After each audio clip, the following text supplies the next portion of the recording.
সব খবর কম সময়ে সব খবর একসাথে এক ঘন্টায় দেশ বিদেশ খেলা বাণিজ্য বিনোদন সহ সব ধরনের খবর আপনাদেরকে জানাবো। সঙ্গে থাকছি টিনা নন্দী। খুব বড় করে নয়, সংক্ষেপে জানিয়ে দেব গেল 24 ঘন্টার সব বড় খবর।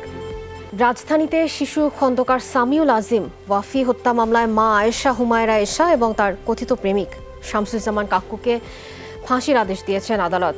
দুজনকে ৫,০০০ টাকা করে জরিমানাও করা হয়। ঢাকার বিশেষ জজ আদালত শাহরের বিচারক শেখ নাজমুল আলম এই রায় দিয়েছেন। দুজনই পলাতক রয়েছেন এখন অবধি। ২০১০ সালের ২৩ জুন সামিউলকে শ্বাসরোধে হত্যা করা হয়। বাক্কুর সাথে তার মায়ের সম্পর্ক দেখে ফেলায় প্রাণ দিতে হয় এই শিশুকে। মা আয়েশা এবং তার প্রেমিক বাক্কু সামিউলকে শ্বাসরোধ করে হত্যা করে এবং মরদেহ ফ্রিজে রেখে দেয়। পরদিন নবোদয় হাউজিং এলাকা থেকে বস্তাবন্দি মরদেহ উদ্ধার করে পুলিশ। যে রায় হয়েছে সেটা হলো, বিচারক রায় দিয়েছেন উভয় আসামিকেই মৃত্যুদণ্ডে দণ্ডিত করেছেন এবং এই রায়ে রাষ্ট্রপক্ষ সন্তুষ্ট এবং এই ধরনের ঘটনা যাতে পুনরাবৃত্তি না হয় সেই কারণে আমরা এই দৃষ্টান্তমূলক শাস্তিটা প্রয়োজন ছিল। ইসির বিরুদ্ধে রাষ্ট্রপতির কাছে ৪২ নাগরিকের চিঠি উদ্দেশ্য প্রণোদিত মন্তব্য করেছেন নির্বাচন কমিশনার অবসরপ্রাপ্ত ব্রিগেডিয়ার জেনারেল শাহাদাত হোসেন চৌধুরী। ব্যক্তিগত মন্তব্য হিসেবে বলেছেন, কমিশনকে কাজে লাগিয়ে বিশিষ্টজনদের কেউ কেউ ব্যক্তিগত স্বার্থ হাসিলের চেষ্টাও করেছিলেন। এ সময় তিনি সব অভিযোগকে ভিত্তিহীন বলে দাবি করেন। ওদিকে বিষয়টি রাষ্ট্রপতির কাছে রয়েছে বলে এখনই এই নিয়ে কোনো মন্তব্য করেননি প্রধান নির্বাচন কমিশনার। কিছু কিছু পত্রিকার একটা পত্রিকা বা একটা টেলিভিশনের কিছু প্রতিবেদনের উপর ভিত্তি করেই কিন্তু ওনারা এ ধরনের একটা অভিযোগ ওনারা করেছেন। আমরা বিশেষ করে প্রশিক্ষণ এবং যে গাড়ি ব্যবহারের বিষয়টা কিন্তু আমরা যে পত্রিকা ছাপিয়েছিল সেখানে আমরা রিজয়েন্ডার হিসেবেও আমরা দিয়েছিলাম। এটা হয়তো বা কোনো উদ্দেশ্য প্রণোদিত এবং এগুলো কোনোটাই ভিত্তি আছে বলে আমি মনে করি না। এবং এরকম একটা বিষয় উপস্থাপন করা আমি মনে করি যে এটা সুধীজনদের জন্য এটা বিবেচনাপ্রসূত নয়। দেশপ্রেমে উদ্বুদ্ধ হয়ে যে কোনো ত্যাগ স্বীকারে বিমান সেনাদের প্রস্তুত থাকার আহ্বান জানিয়েছেন প্রধানমন্ত্রী শেখ হাসিনা। বিমান বাহিনীর ৭৭তম বাফা কোর্স এবং ডিরেক্ট এন্ট্রি 2020 কমিশন প্রাপ্তি উপলক্ষে রাষ্ট্রপতি কুচকাওয়াজে ভিডিও কনফারেন্সে যোগ দিয়ে এই আহ্বান জানান তিনি। বলেন, বাংলাদেশও একদিন মহাকাশে যাবে, বানাবে যুদ্ধ জাহাজও। মহামারীতে বিমান বাহিনীর কার্যক্রমের প্রশংসা করেন প্রধানমন্ত্রী। প্রধানমন্ত্রীর পক্ষে নবীন অফিসারদের ব্যাচ পরিয়ে দেন বিমান বাহিনী প্রধান। কোর্স সেরা চৌকস নৈপুণ্যের জন্য সোর্ড অফ অনার সহ 4 ক্যাটাগরিতে 4 জন ক্যাডেটের হাতে ট্রফি তুলে দেন বাহিনী প্রধান। পরে রাষ্ট্রীয় সালাম গ্রহণের মাধ্যমে শেষ হয় কুচকাওয়াজের আনুষ্ঠানিকতা।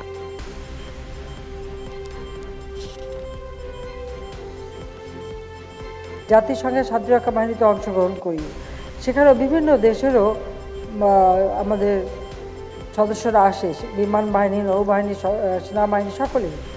তাদের সঙ্গে আমাদের তাল মিলিয়ে চলতে হবে, কোনো দিক থেকে বাংলাদেশ যেন কোনো কিছুতে যেন পিছিয়ে না থাকে সেদিকে লক্ষ্য রেখেই যা যা দরকার আধুনিক প্রযুক্তি ব্যবহার করা আমরা সেটা করে যাচ্ছি। সেভাবে নিজেদেরকে গড়ে তুলতে হবে।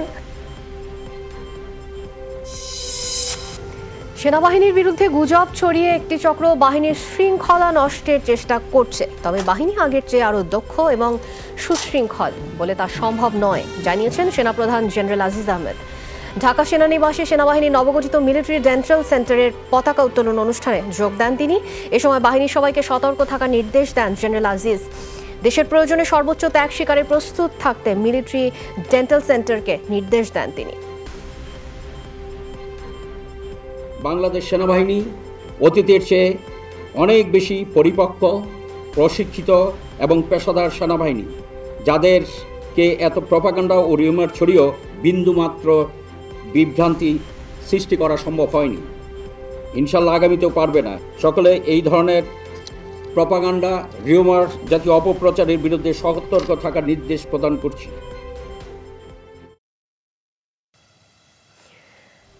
বাংলাদেশে করোনা শনাক্তের সংখ্যা ৫ লাখ ছাড়ালো। মোট শনাক্ত ৫,৭১৩।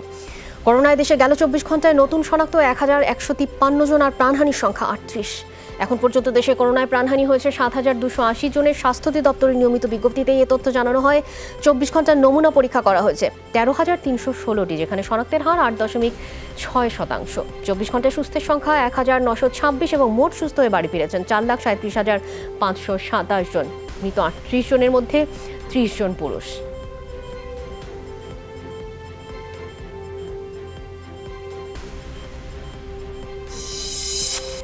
জানুয়ারিতেই টিকা প্রাপ্তি নিয়ে তৈরি হয়েছে ধোঁয়াশা। টিকা ব্যবস্থাপনা নিয়ে সিপিডি সংলাপে বলা হয় শুধু ধনীরাই যেন টিকা না পায়, সেক্ষেত্রে ন্যায্যতা নিশ্চিত করতে হবে।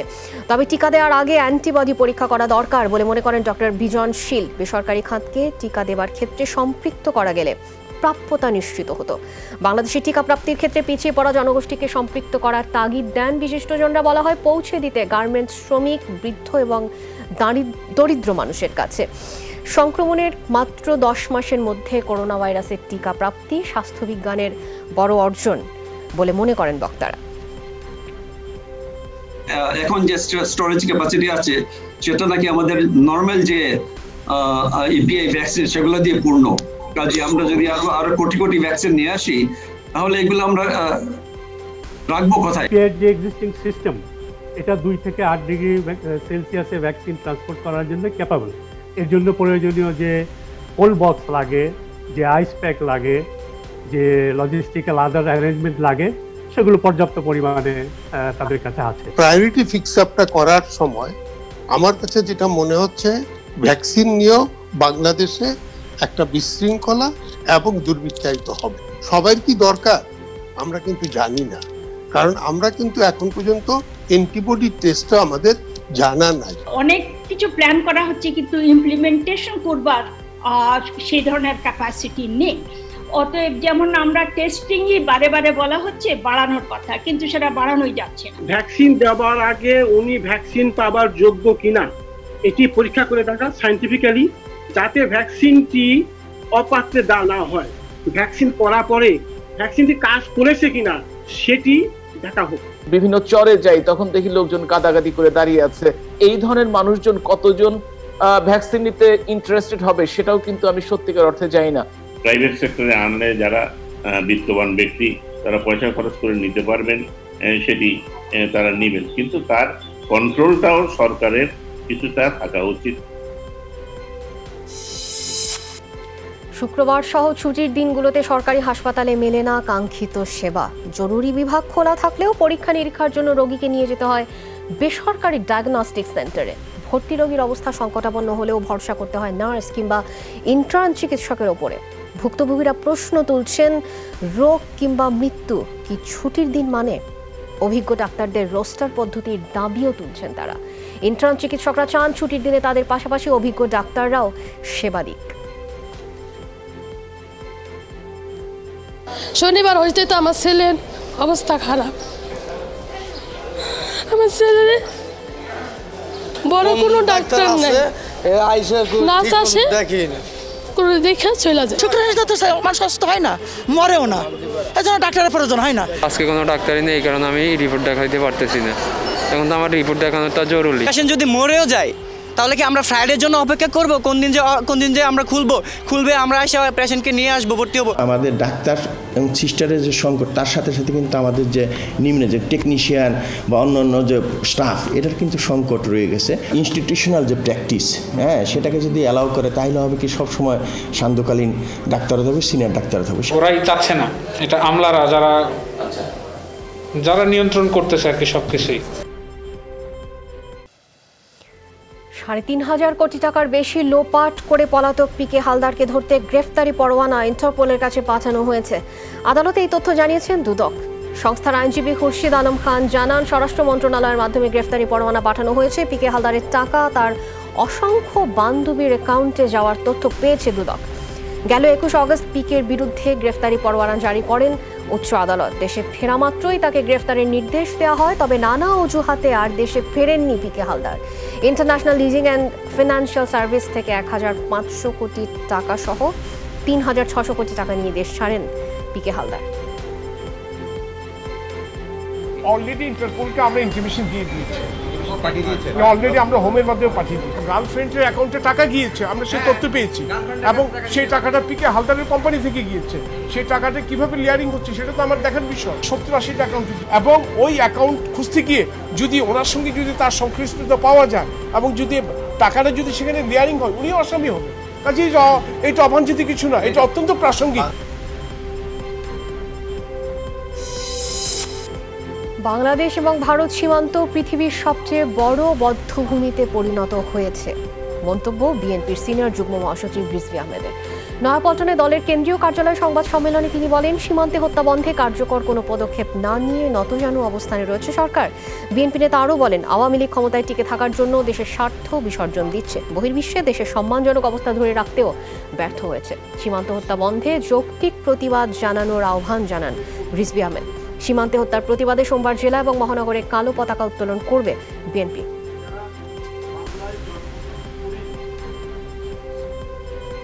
ভোটারবিহীন সরকারের নতজানু পররাষ্ট্রনীতির কারণে পৃথিবীর সবচাইতে রক্তাক্ত সীমান্ত এখন বাংলাদেশের সীমান্ত।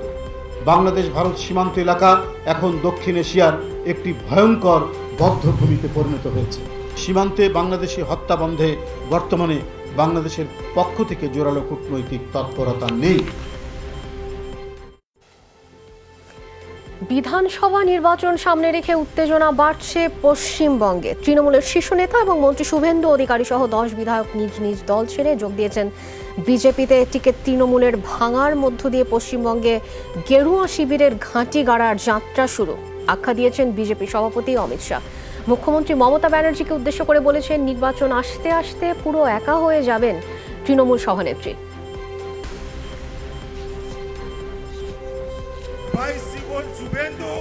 কেন এত এত নেতা তৃণমূল কংগ্রেস ছেড়ে বেরিয়ে আসছেন? মমতা ব্যানার্জির অপশাসন, দুর্নীতি আর স্বজনপ্রীতি কারণ। দিদি, এটা তো কেবল শুরু। নির্বাচন যখন দরজায় কড়া নাড়বে, ততদিনে আপনি পুরোপুরি একা হয়ে যাবেন। কিছু মানুষ সময়ের সাথে রং পাল্টায়। শুভেন্দু বলেছেন, গত 10 বছরে তৃণমূল কোনো কাজই করেনি, অথচ নেতৃত্বে তিনিই ছিলেন। তিনি মন্ত্রী, বাবা আর ভাই এমপি। তখন তিনি চুপ ছিলেন কেন? ক্ষমতার স্বাদ নিচ্ছিলেন বলে? তিনি দল ছেড়েছেন বলে ধন্যবাদ। আজ দল ভাইরাস মুক্ত হলো। Trinamool is free of virus. কৃষি আইন বিরোধী আন্দোলনের মধ্যে নয়াদিল্লির গুরুদ্বারা পরিদর্শনে গেলেন ভারতীয় প্রধানমন্ত্রী নরেন্দ্র মোদী। প্রার্থনা শেষে উপস্থিত জনতার সাথে ছবিও তোলেন প্রধানমন্ত্রী। পার্লামেন্টের কাছেই রাকবগঞ্জ সাহিব গুরুদ্বারা। ভারতে চলমান কৃষক আন্দোলনে নেতৃত্ব দিচ্ছে মূলত শিখ সংখ্যাগরিষ্ঠ দুটো রাজ্য পাঞ্জাব এবং হরিয়ানা। আন্দোলনরত কৃষকদের বেশিরভাগ এই সম্প্রদায়ের গেল বুধবার সরকারের অন্যায়ের বিরুদ্ধে প্রতিবাদ জানিয়ে আত্মহত্যা করেন ধর্মঘটে থাকা একজন শিখ ধর্মগুরু। অনেকেই বলছেন, শিখ সম্প্রদায়ের মন জয়ে বিনা নোটিশে গুরুদ্বারায় গেলেন মোদী।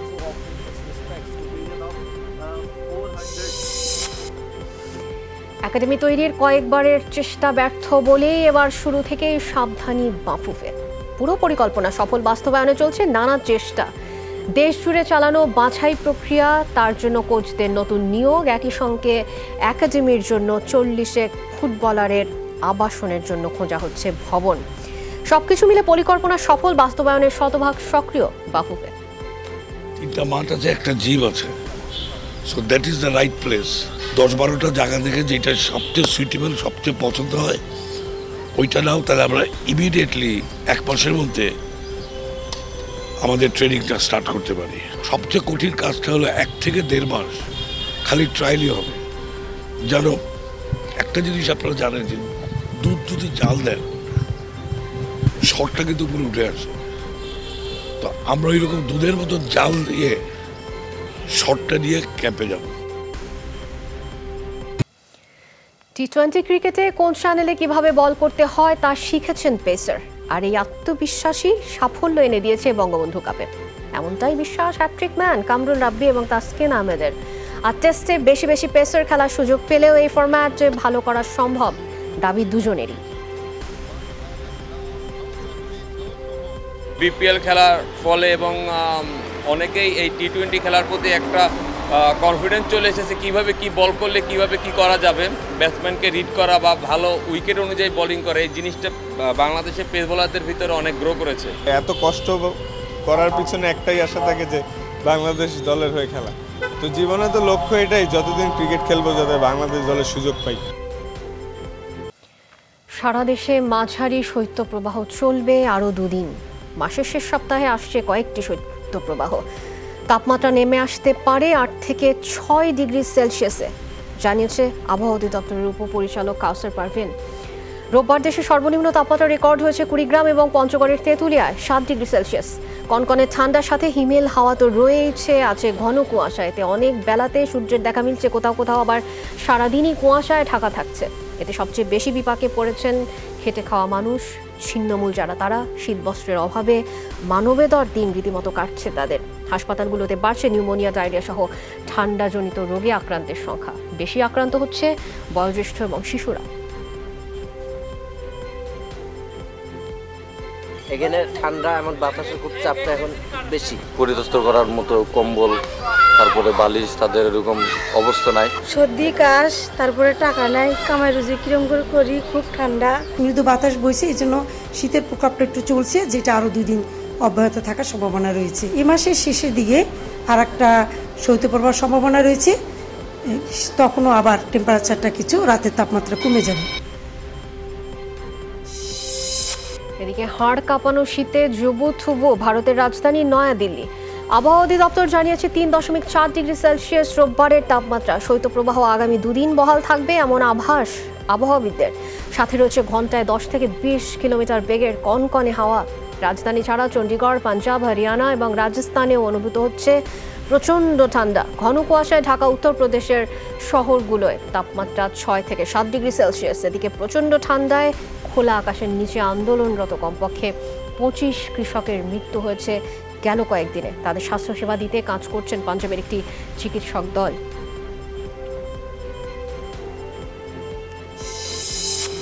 প্যারিস জলবায়ু চুক্তিতে ফেরা এবং ক্ষতিকর প্রভাব মোকাবেলায় নতুন কমিটি গঠনের কথা জানালেন নবনির্বাচিত মার্কিন প্রেসিডেন্ট জো বাইডেন। শনিবার হবু মন্ত্রিসভার জন্য বেশ কয়েকজনকে মনোনয়নও দেন বাইডেন। স্বরাষ্ট্রমন্ত্রী হিসেবে প্রথমবারের মতো নেটিভ আমেরিকান ডেব হাল্যান্ডকে নির্বাচন করেছেন তিনি। এছাড়া জাতীয় জলবায়ু উপদেষ্টা হিসেবে ঘোষণা করেছেন জিনা ম্যাকার্থের নাম। আলী জাইদিও রয়েছেন সেখানে। পরিবেশের ভারসাম্য রক্ষা নিয়ে বাইডেন বলেন, যেভাবে করোনার বিরুদ্ধে সবাই জোটবদ্ধভাবে লড়েছেন, সেভাবেই জলবায়ু পরিবর্তনের ক্ষতিকর প্রভাব মোকাবেলায় কাজ করবে তার প্রশাসন।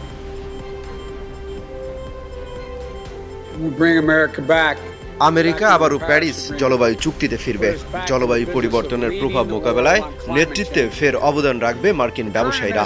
শুধু সর্বোচ্চ রূপেই ফিরব না, শ্রমিকদের দ্বারা মানসম্মত পরিবেশ নিশ্চিত করব।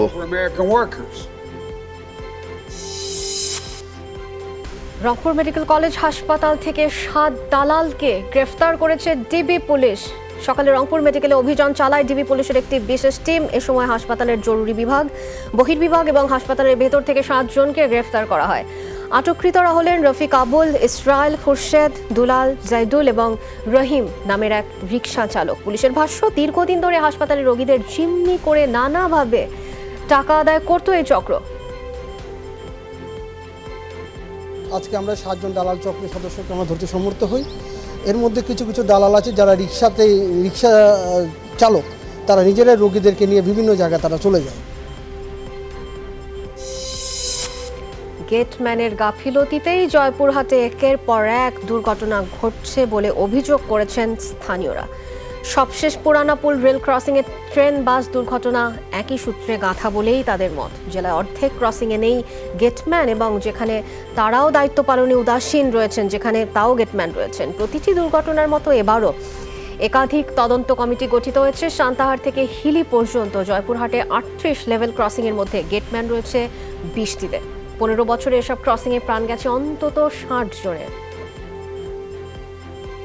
সবসময় নেশাগ্রস্ত থাকেন এবং জুয়াও খেলে এবং অনেক জনগণ এখানে এই রেল ক্রসিংয়ে বেরেলটা তারা নিজেরাই ফেলায়, জনগণ ফেলায়, সারা রাত তাস খেলায় আর মানে ঘুম পাড়ে কোনো রকম দায়িত্বই তারা পালন করে না, ঘুমের ঘরে থাকে। আমরা কয়েকদিন গেট ফেলে দিছি, নিজে আমি নামাজ পড়বে আসি মসজিদে। এই শিফটের ডিউটিম্যান হয়তো বা ঘুমের কারণে অনেক সময় এরকম দুর্ঘটনা হয়। জয়পুরহাটে 3টি এরকম বড় বড় দুর্ঘটনা ঘটলো, যা সংবাদের মাধ্যমে আমরা জানতে পারছি। কিন্তু প্রতিনিয়ত এরকম রেল ক্রসিংগুলোতে ছোট ছোট অনেক ঘটনা ঘটে, যা সংবাদের আড়ালেই থেকে যায়। তদন্তের মাধ্যমে আমরা জানার চেষ্টা করছি এবং আরও গভীরভাবে তদন্ত করে তার বিরুদ্ধে আমরা দৃষ্টান্তমূলক ব্যবস্থা গ্রহণ করব। এখানে দুর্ঘটনার কারণগুলো কি আছে বা আর অন্যান্য কোনো কিছু ফাইন্ডিংস আছে কিনা সেগুলো আমরা খুঁজবো, আমরা তদন্ত করব, তারপর আমরা যথাযথ কর্তৃপক্ষের কাছে আমরা তদন্ত দাখিল করব। চট্টগ্রাম সিটি কর্পোরেশন নির্বাচনে আওয়ামী লীগের সমর্থন বঞ্চিত কাউন্সিলর প্রার্থীদের সরে দাঁড়াতে কড়া বার্তা দিয়েছেন দলটির যুগ্ম সাধারণ সম্পাদক মাহবুবুল আলম হানিফ। কিন্তু বিদ্রোহী প্রার্থীদের দাবি তারা চক্রান্তের শিকার। সতর্ক বার্তা উপেক্ষা করে শেষ পর্যন্ত মাঠে থাকার ঘোষণা তাদের। এরই মধ্যে প্রতিদ্বন্দ্বী প্রার্থীর অনুসারীদের মধ্যে হামলা পাল্টা হামলার ঘটনা ঘটেছে। চসিক নির্বাচনে আওয়ামী লীগের সমর্থন না পেয়ে প্রার্থী হচ্ছেন 17 জন কাউন্সিলর। বেলালের অনুসারী আলমগীরকে তার বাসার সামনে সম্ভবত একটা গ্রুপ তথা কিশোর গ্যাং লিডার জাহিদের নেতৃত্বে আর 7-8 জনের একটা গ্রুপ পূর্বপরিকল্পিতভাবে আক্রমণ করে। যারা দলের সিদ্ধান্ত অমান্য করে যারা প্রার্থী হিসেবে থাকবেন বা প্রার্থীর পক্ষে কাজ করবেন তাদের বিরুদ্ধে সাংগঠনিক ব্যবস্থা নেওয়া হবে এবং যারা নির্বাচন করবেন তাদের ভবিষ্যতে আর কখনো নৌকা বা আওয়ামী লীগের সমর্থন পাওয়ার কোনো সুযোগ থাকবে না। তৃণমূল থেকে আসলে নাম যায়নি, তাহলে এটা কারা দিয়েছে?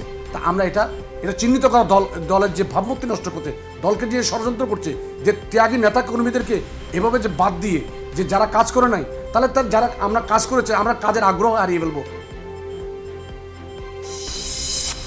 কূটনৈতিক তৎপরতার পাশাপাশি অর্থনৈতিক উন্নয়ন হলে সীমান্ত হত্যা শূন্যে নামিয়ে আনা সম্ভব, মন্তব্য বিজেপি মহাপরিচালক মেজর জেনারেল মোহাম্মদ শফিনুল ইসলামের।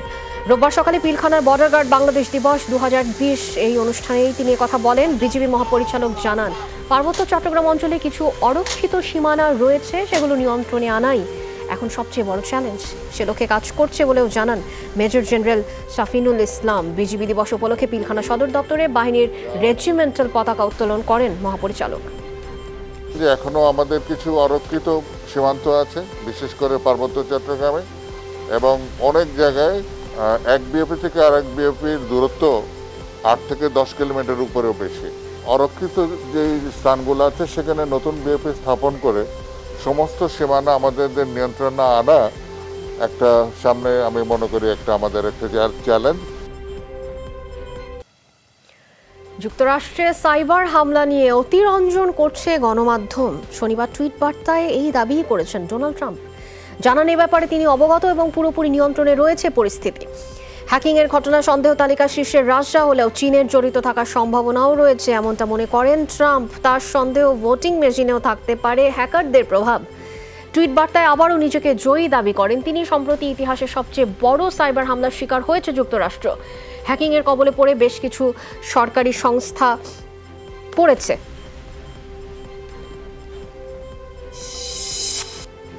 অবসান ঘটল নাইজেরিয়া স্কুল ছাত্র অপহরণ নাটকীয়তার। শনিবার স্বাস্থ্য পরীক্ষা শেষে পরিবারের কাছে ফেরত যায় 344 শিক্ষার্থী। দুর্বৃত্তদের অস্ত্রের মুখে টানা 8 দিন বিভীষিকাময় দিন কেটেছে প্রায় 350 শিশুর। সেই ধকল এখনও শরীর চোখে মুখে স্পষ্ট। ভুলতে পারছে না বিভীষিকাময় সেই অভিজ্ঞতা। যৌথ বাহিনীর সহায়তায় কোনো প্রাণহানি ছাড়াই উদ্ধারাভিযান শেষ হওয়ায় স্বস্তি বুহারি প্রশাসনে। ধারণা কোনো সমঝোতার অংশ হিসেবে শিশুদের মুক্তি দিয়েছে অস্ত্রধারীরা। সরকারের প্রতিশ্রুতি, ঘটনাটি মাথায় রেখে নতুনভাবে ঢেলে সাজানো হবে নিরাপত্তা অবকাঠামো। সেনাবাহিনীর সাবেক কর্নেল শহীদ উদ্দিন খানকে অবৈধ সম্পদ অর্জন এবং কর ফাঁকির মামলায় 9 বছরের কারাদণ্ড দিয়েছেন আদালত। গত বছর কর বিভাগ থেকে অবৈধ সম্পদ অর্জন এবং কর ফাঁকির মামলা করা হয়। মহানগর দায়রা জজ আদালতে এই রায় দেওয়া হয়। মামলায় অভিযোগে বলা হয়, আসামি শহীদ উদ্দিন চাকরিরত থেকে এবং চাকরিচ্যুত হয়ে অবৈধ সম্পদ অর্জন করেন। কর বিভাগে সেসবের কোনো ট্যাক্সও জমা দেননি তিনি, এই নিয়ে মিথ্যা তথ্যও দেন। এসব অভিযোগ প্রমাণিত হওয়ায় বিভিন্ন ধারায় মোট 9 বছরের দণ্ড দেন আদালত। বহুদিন ধরে লন্ডনে অবস্থান করছেন চাকরিচ্যুত সেনা কর্মকর্তা শহীদ উদ্দিন খান। এই মামলায় যে সর্বোচ্চ শাস্তি 3টা ধারায়, একটি ধারায় 164 ধারায় তাকে 1 বছর, 165 ধারায় 3 বছর এবং 166 ধারায় সর্বোচ্চ 5 বছরের সাজা, মোট 9 বছরের তার সাজা হয়েছে।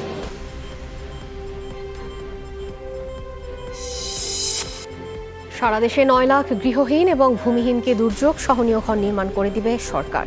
সচিবালয়ে তুরস্কের রাষ্ট্রদূত মুস্তফা ওসমান তুরানের সাথে সৌজন্য সাক্ষাৎ শেষে কথা জানান দুর্যোগ ব্যবস্থাপনা এবং ত্রাণ প্রতিমন্ত্রী ডক্টর এনামুর রহমান। বলেন, এই প্রকল্পে বাংলাদেশকে আর্থিক সহায়তা দেবে তুরস্ক, তবে কতটি ঘর কিংবা আর্থিক সহায়তার পরিমাণ কি হবে আরও 2-1টি বৈঠকের পরে চূড়ান্ত হবে বলে জানিয়েছেন প্রতিমন্ত্রী।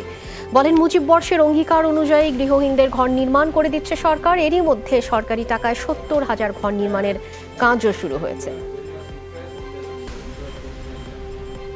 মুজিব বর্ষে তিনি গৃহহীন এবং ভূমিহীনদেরকে গৃহ এবং ভূমি প্রদান করবেন উপহার হিসাবে, মুজিব বর্ষের উপহার। সে অনুযায়ী প্রায় 9 লক্ষ পরিবারের তালিকা হয়েছে। 1 মাস বাড়তি সময় পাওয়ায় করদাতারা ঢিমে তালে জমা দিচ্ছেন আয়কর রিটার্ন। নিজ নিজ সার্কেল অফিসে গিয়ে রিটার্ন দাখিল করার তেমন ভিড় চোখে পড়ে না অফিসগুলোতে। তবে কর কর্মকর্তারা বলছেন, করোনার মধ্যেও গেল বছরের চেয়ে বেশি হবে আয়কর রিটার্ন দাখিলের পরিমাণ। 30 নভেম্বর পর্যন্ত আয়কর রিটার্ন দাখিলের হার ছিল সন্তোষজনক। ডিসেম্বরের শেষ সপ্তাহে রিটার্ন দাখিলের ভিড় আবারও বাড়বে বলে আশা কর কমিশনারদের। করযোগ্য আয় না হলেও সকল ইটিআইএনধারীকে রিটার্ন দাখিল বাধ্যতামূলক করেছে এনবিআর। রিটার্ন না দিলে প্রতিদিনের জন্য 50 টাকা করে জরিমানার বিধান করেছে। এখন তো রিটার্নের প্রায় শেষের দিকে, তার জন্য ইজিভাবে দিতে পারছি, আর আমি দিতে পারিনি, আমার একটু কাগজের প্রবলেম ছিল। সময়টা বাড়ানোর কারণে আমাদের জন্য ভালো হয়েছে, আর যারা করদাতা তাদের জন্য সহজ হয়েছে। তো অনলাইন চলতেছে, এখান থেকে আমরা সার্ভিস খুব দ্রুত পাচ্ছি। ওখানে ভালোই এফেক্ট করছে, তো আমরা কোনোর জন্য করতে পারি না, অনেক সুযোগ পাইছি, এই জন্য একটু সুবিধা হয়েছে। যে সমস্ত কেসগুলি আমরা 30 নভেম্বরের মধ্যে করতে পারি নাই, সেই সমস্ত কেসগুলি 31 ডিসেম্বরের ভিতরে আমরা সুন্দরভাবে সেগুলি করার সময় পেলাম। আমরা আশা করছি যে এবছর করদাতাদের সংখ্যা আরও বাড়বে এবং আমরা সেটাকে সঠিকভাবে এবং ভালোভাবেই রিটার্নগুলো তাদের সেবা দিতে চেষ্টা করব। গত বছর আমাদের প্রায় জোনে করাঞ্চল 14টা 42,000-এর মতো রিটার্ন করেছিল, 42,000 একটু বেশি। এবছর এ পর্যন্ত 32,000 বা 33,000-এর কাছাকাছি রিটার্ন করেছে এ পর্যন্ত।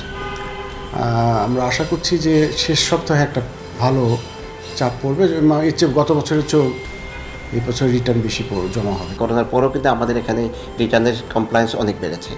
আমাদের গত বছর 30 নভেম্বর পর্যন্ত প্রায় 60,000 ট্যাক্স পেয়ার রিটার্ন দিয়েছেন, এবং এই বছর এটা 75,000 প্লাস আমি রিটার্ন পেয়েছি।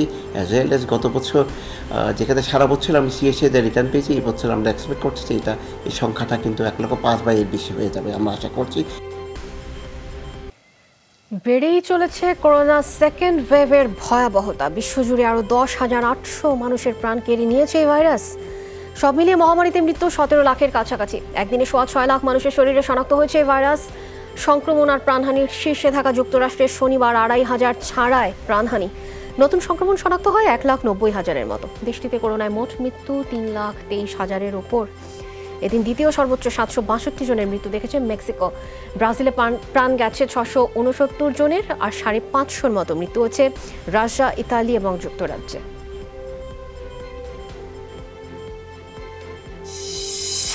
ক্রিসমাস উপলক্ষে জনসমাগম এড়াতে নতুনভাবে লকডাউনে যাচ্ছে ইউরোপ আমেরিকার বেশ কিছু দেশ।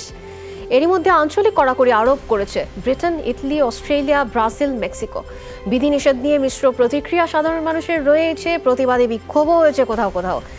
ব্রাজিলের জনপ্রিয় পর্যটন এলাকাগুলোতে আসতে পারে লকডাউনের বার্তা, এমন আভাসে বিক্ষোভে নেমেছে সেখানকার ব্যবসায়ীরা। এরই মধ্যে বহিরাগতদের প্রবেশ ঠেকাতে শুরু হয়েছে পুলিশি তল্লাশি। করোনা ভ্যাকসিন গ্রহণ করলেন ইসরায়েলের প্রধানমন্ত্রী বেঞ্জামিন নেতানিয়াহু। শনিবার দেশটির টিকাদান কর্মসূচি শুরুর পর প্রথম ডোজ গ্রহণ করেন তিনি। ফাইজার বায়োএনটেকের তৈরি প্রতিষেধক প্রয়োগ করা হয়েছে নেতানিয়াহুর শরীরে। এ সময় ইসরায়েলি প্রধানমন্ত্রী বলেন, জনগণকে উৎসাহিত করতেই তার এই উদ্যোগ। কার্যক্রম শুরুর প্রথম দিনে টিকা নিয়েছেন স্বাস্থ্যমন্ত্রী, স্বাস্থ্য মন্ত্রণালয়ের পরিচালক সহ বেশ কয়েকজন সরকারি কর্মকর্তা। গেল সপ্তাহে ইসরায়েলে পৌঁছায় টিকার প্রথম চালান। অর্ডার করা হয়েছে মডার্না এবং অ্যাস্ট্রাজেনেকার ভ্যাকসিন। চলতি বছরই 20 ভাগ ইসরায়েলির জন্য প্রয়োজনীয় টিকা সংগ্রহের পরিকল্পনা সরকারের।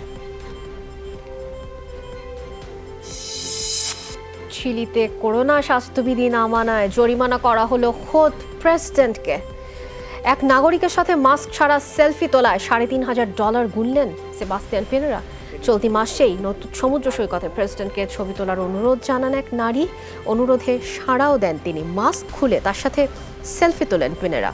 সম্প্রতি সামাজিক যোগাযোগ মাধ্যমে এই ছবিটি ভাইরাল হয়। স্বাস্থ্যবিধি লঙ্ঘনের জন্য ক্ষমা চেয়েছেন প্রেসিডেন্ট। জনসমক্ষে বাধ্যতামূলক মাস্ক নীতির বিষয়ে কঠোর চিলি প্রশাসন। অর্থদণ্ডের পাশাপাশি রয়েছে জেলের বিধান। করোনা মোকাবেলায় চলতি মাসের শুরুতেই জরুরি অবস্থার মেয়াদ 3 মাস বাড়ানোর ঘোষণা দেয় চিলি। করোনায় পিছিয়ে গেল অস্ট্রেলিয়ান ওপেন টেনিসের এবারের আসর। জানুয়ারির পরিবর্তে 3 সপ্তাহ পিছিয়ে 15 জানুয়ারি থেকে অস্ট্রেলিয়ার উদ্দেশ্যে রওনা হবে সব অ্যাথলেট। সেখানে থাকতে হবে 14 দিনের কোয়ারেন্টাইনে, তবে অনুশীলনের জন্য বাড়তি সুবিধা পাবেন খেলোয়াড়রা। বিজয় দিবস হকিতে জয় পেয়েছে বাংলাদেশ নৌবাহিনী এবং বাংলাদেশ সেনাবাহিনী। বিমান বাহিনীকে 3-1 গোলে হারিয়েছে নৌবাহিনী, আর পুলিশকে 7-2 গোলে উড়িয়ে দিয়েছে সেনাবাহিনী। প্রথম কোয়ার্টার আর হাফ টাইমে 1-1 গোলে সমান লড়াই ছিল দুদল, কিন্তু শেষ দিকে 5 গোল করে বড় জয় নিশ্চিত করে সেনাবাহিনী। আরেক ম্যাচের প্রথম মিনিটেই লিড নেয় নৌবাহিনী। 18 মিনিটে সেটি পরিশোধ করলেও শেষ পর্যন্ত ধরে রাখতে পারেনি বিমান বাহিনী। আরও 2 গোল খেয়ে টার্ফ ছাড়তে হয় তাদেরকে। 24 তারিখ থেকে শুরু হতে যাচ্ছে বঙ্গবন্ধু 15তম জাতীয় উঁচু চ্যাম্পিয়নশিপ 2020। সেখানে অংশ নেবে 2 শতাধিক নারী এবং পুরুষ খেলোয়াড়। করোনাকালীন সময় বিবেচনায় এবারের প্রতিযোগিতায় রাখা হচ্ছে একটি ইভেন্ট। প্রতিযোগিতায় সেনাবাহিনী, বর্ডার গার্ড, আনসার এবং গ্রাম প্রতিরক্ষা বাহিনী, বিকেএসপি সহ প্রায় 14টি দল অংশগ্রহণ করবে। উদ্বোধনী অনুষ্ঠানে উপস্থিত থাকবেন যুব এবং ক্রীড়া প্রতিমন্ত্রী জাহিদ হাসান রাসেল।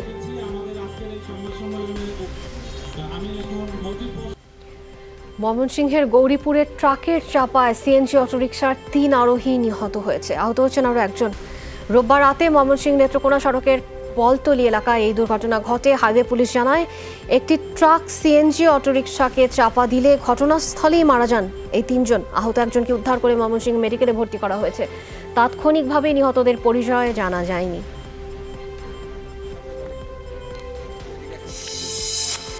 কেরানীগঞ্জের মধ্যের চর এলাকায় সংসদ সদস্য হাজী মোহাম্মদ সেলিমের দখলে থাকা বুড়িগঙ্গার জায়গা দখলমুক্ত করেছে বিআইডব্লিউটিএ। নদী তীর রক্ষায় সেখানে দিনভর অভিযান চালায় বিআইডব্লিউটিএ। হাজী সেলিমের মালিকানাধীন মদিনা মেরিটাইম লিমিটেডের পক্ষে জায়গাটিতে তার বড় ছেলে সুলাইমান সেলিমের নামে সাইনবোর্ড দেয়া ছিল। সেখানে স্থায়ী মার্কেট নির্মাণ করছিলেন হাজী সেলিম। তবে নদী দখলদারদের জায়গা অবমুক্ত করতে গিয়ে ব্যক্তি মালিকানাধীন অনেক জায়গায় অভিযান চালানো হয়েছে বলে অভিযোগ করেছেন স্থানীয়রা। গেল বছর উচ্ছেদ অভিযান করে সেখানে সীমানা পিলার বসিয়েছিল বিআইডব্লিউটিএ। নদীর 4 লাইন বরাবর আমাদের সীমানা পিলার বসেছে। সেই সীমানা পিলারের অভ্যন্তরে যে জায়গা যদি তারা কেউ দাবি করে, এটা সঠিক নয়। এটা নদীরই জায়গা, এটা নদীর তীর। সুতরাং এটা অবমুক্ত করার দায়িত্ব বিআইডব্লিউটিএর। সেই লক্ষ্য নিয়ে আমরা আসলে উচ্ছেদ অভিযানে এসেছি। এবং আমরা এই নতুন সীমানা পিলার বরাবরে এর ভিতরে যে সকল স্থাপনায় থাকবে কিনা সবই আমরা উচ্ছেদ করে দিব। প্রবাসীদের পুনর্বাসনের প্রণোদনা প্যাকেজ রয়েছে, কিন্তু এখান থেকে ঋণ নিতে তেমন কোনো সাড়া মিলছে না। তাই ঋণ বিতরণ বাড়াতে নীতিমালা আরও সহজ করা হবে। রাজধানীর একটি হোটেলে নিরাপদ অভিবাসন বিষয়ে মতবিনিময় সভায় তথ্য জানান প্রবাসী কল্যাণমন্ত্রী ইমরান আহমেদ। বিএমইটি এবং ব্র্যাক যৌথ উদ্যোগেই আয়োজিত হয় এই মতবিনিময় সভায়। তখন বক্তারা বলেন, অভিবাসন খাতে অনেক ধরনের চ্যালেঞ্জ তৈরি হয়েছে, বিশেষ করে নিরাপদ অভিবাসন নিশ্চিত এবং বিদেশে কর্মরত প্রবাসীদের সংকট সমাধানে গুরুত্ব দিতে হবে।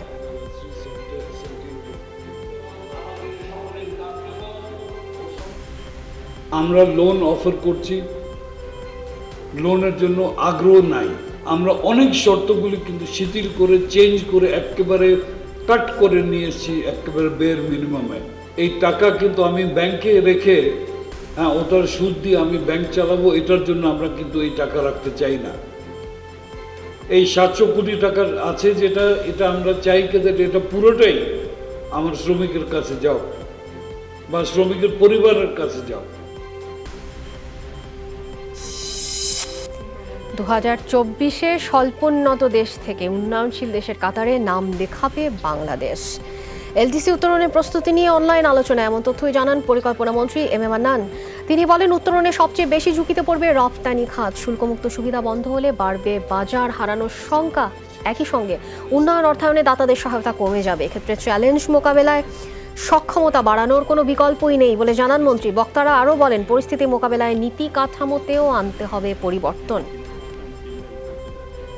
হালাল পণ্য নিয়ে এখানে এখন ক্লোজ টু 1 বিলিয়ন আমরা এক্সপোর্ট করি, কিন্তু আমরা যদি এই খাতটাকে একটু ভালো নজর দেই তাহলে দেখা যাবে প্রায় 10 বিলিয়ন রপ্তানি করার সুযোগ এখানে আছে।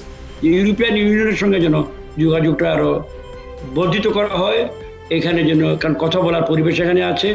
আর ব্রেক্সিট হওয়ার পরে ব্রিটেনের সঙ্গে আমরা আলাদা কমনওয়েলথের সদস্য হিসাবে আমরা কিছু সুযোগ সুবিধার জন্য আমরা চাইতে পারি। বঙ্গবন্ধুর ভাস্কর্য ভাঙচুরের প্রতিবাদে টাঙ্গাইলে বিক্ষোভ সমাবেশ হয়েছে। শহরের নিরালা মোড়ে বিক্ষোভ করেন শিক্ষক সমিতি, টাঙ্গাইল জেলা এবং সদর উপজেলা শাখা। বক্তারা এ সময় বলেন, একটি মহল জাতির জন্য বঙ্গবন্ধুর ভাস্কর্য ইস্যুতে দেশকে অস্থিতিশীল এবং পরিস্থিতি ঘোলাটে করার চেষ্টা করছে। এই চক্রান্ত সম্পর্কে সবাইকেই সজাগ থাকার আহ্বান জানানো হয় এখান থেকে। সেই সাথে জড়িতদের দৃষ্টান্তমূলক শাস্তির আহ্বান জানান আন্দোলনকারীরা।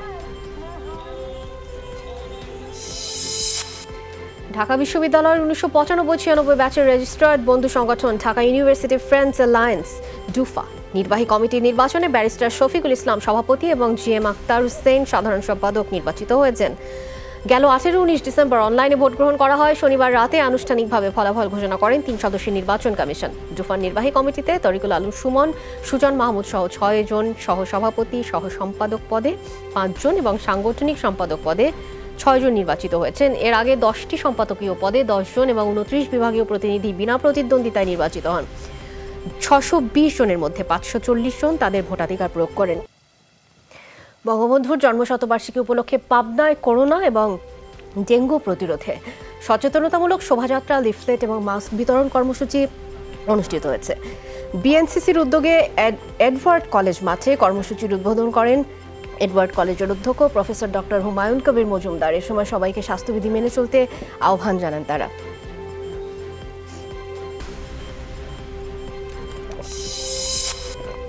গ্রাহকদের জন্য ক্যাশব্যাক অফার ক্যাম্পেইন শুরু করেছে ওয়ালটন টেলিভিশন এবং আকাশ ডিটিএইচ। ভার্চুয়ালি জয়েন্ট ক্যাম্পেইনের উদ্বোধন করে প্রতিষ্ঠান দুটি। ওয়ালটন টেলিভিশন কেনার সময় আকাশ সংযোগ চালু করলে 10% ক্যাশব্যাক পাবেন গ্রাহক।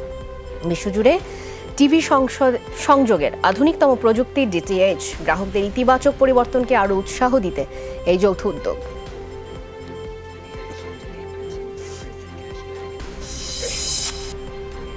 নেপালে পার্লামেন্ট ভেঙে দিয়ে আগাম নির্বাচনের ঘোষণা দিলেন প্রেসিডেন্ট বিদ্যা দেবী ভান্ডারী। ফলে নির্ধারিত সময়ের 1 বছরেরও বেশি সময় আগে হবে ভোট। প্রধানমন্ত্রী কেপি শর্মা ওলির অনুরোধে রোববার পার্লামেন্ট বিলোপের কথা জানান প্রেসিডেন্ট। মন্ত্রিসভার জরুরি বৈঠকে ভোটের তারিখ চূড়ান্ত হয়েছে আগামী 30 এপ্রিল এবং 10 মে।